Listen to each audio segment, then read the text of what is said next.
All right, so we're back. Today, we're taking a look at the final of the Dinobots. And what we got here is Slag. Their Scoria. And this was their first Dinobot. And also, probably one of their worst figures they've ever made. It was good for its time, but this one is dead. I could say that with certainty right now. And they know it too, because that's why they did Cesium, their remake of the same figure, or of the same character. The problem is that they haven't done any reissues of that figure, and they didn't make a whole lot of them to begin with. So he's really expensive and hard to come by right now. Otherwise, I wouldn't have this figure in my collection. I would have gotten Cesium. I spent $150, something like that, on this guy. It was probably about $100 too much. But yeah, let's take a look at him. We'll do all the comparisons at the end. So first, he's got the head. It's on the hinge swivel. You get the left, right, a little back, a little forward. Might be a ball peg. This moves independently, but it's just kind of more or less in the way. But that's very indicative of the character. This piece doesn't really want to stay locked in all that well. So that becomes a problem. And then shoulders, just frictions out to the side. Ratchets out here. Bicep swivel bends at the elbow. Wrist swivels and fingers. So you got a hinge at each finger. And the problem I have with this one, and a ball peg at the thumb, is as you can see, he's missing his pointer finger. Half of that broke off. And then he's missing his middle finger on this side. The whole thing snapped off. The plastic quality on this is not top shelf at all. It is not great. He has a waist swivel, but you kind of have to move this out of the way to accomplish it. Hips ratchets up and down. They want to collapse for dyno mode, and they're just kind of more cumbersome, and then they friction out to the side. And yeah, we've got some serious issues going on here. This thing is a mess. Thigh swivel bends at the knee. Foot has a rocker and a little bit of a tilt, but it's let me try and show this. That's not good.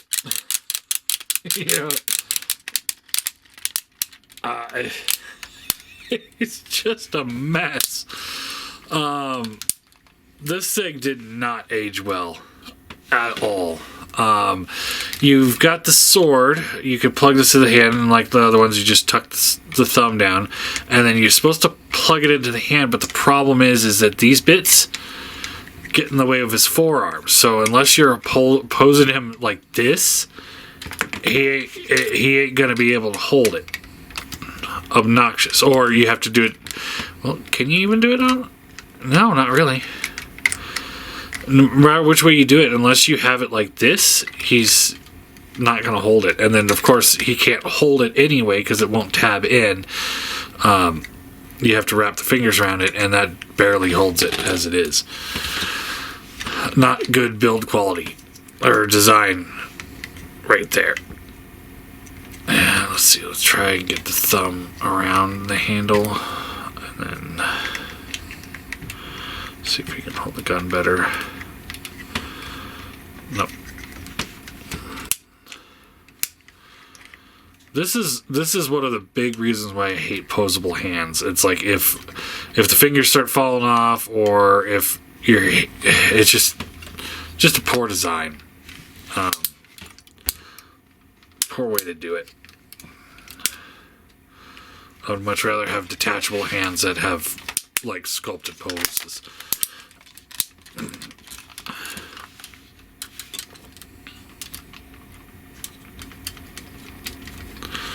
Yeah, he's just kind of loose and not all that great looking.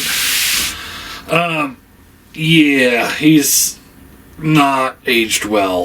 The other Dinobots, I would argue that they have. So let's get them all on here. And off to the side. You can go over a little bit further. Yeah.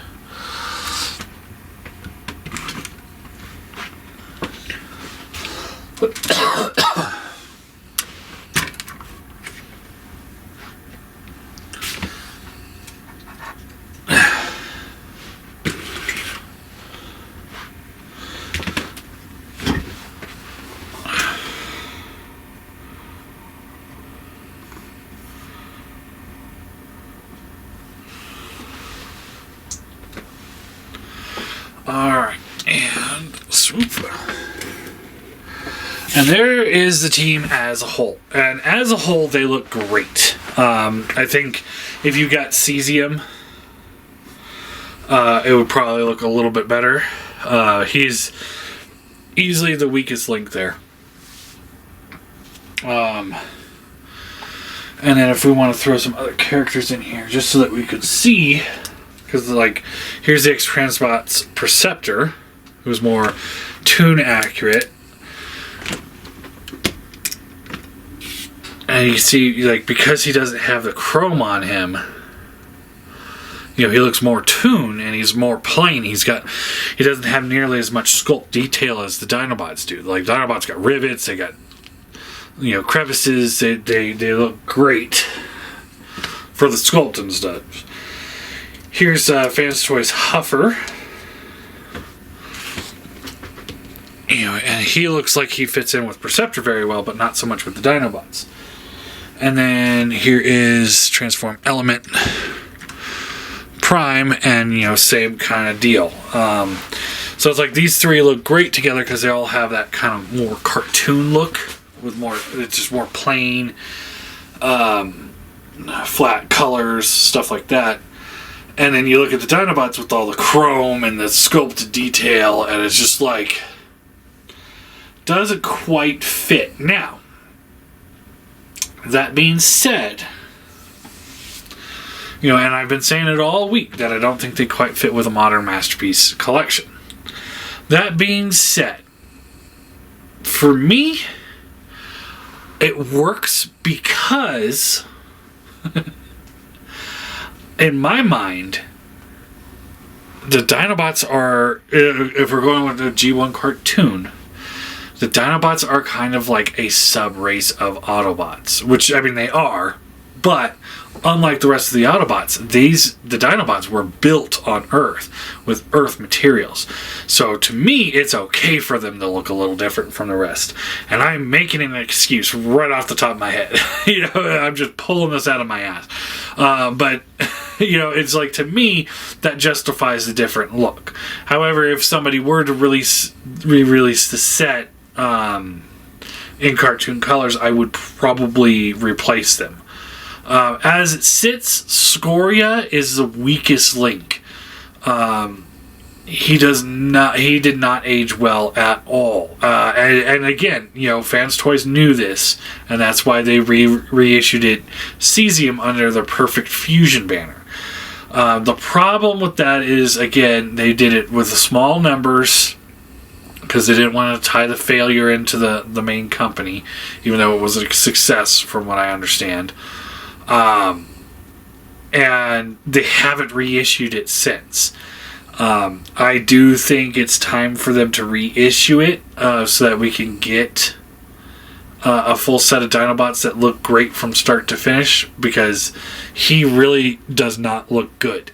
He didn't age well with the Dinobots that are around him. He didn't age well with Masterpiece that are around him. He aged about as well as MP11 did. You know, and the original MP Grimlock. Like, it's... Well, no, not even as the MP Grimlock, because the MP Grimlock still looks good.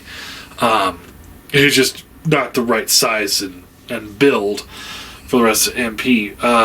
But the Scoria, he doesn't look good. He wasn't built good. He's fallen apart. And he had a lot of QC issues to start with. It was one of those things that like almost tanked this company when it when they first came out. Was just like a lot of people were hesitant to pick up any other Fanstoys figures because of the QC on this guy was not great. It just shows that early Fanstoys, or any third party, not just Fanstoys, early figures on almost any line just did not succeed very well. Now, if they were to reissue this figure, which would be stupid if they did, and they really tweaked all of the parts and the plastic quality and the paint and all that stuff to make it fit the other one, it might be okay. But I mean, the amount of work they'd have to put into it would be insane, which is probably why they just were like, screw it, scrap it, let's do a new one.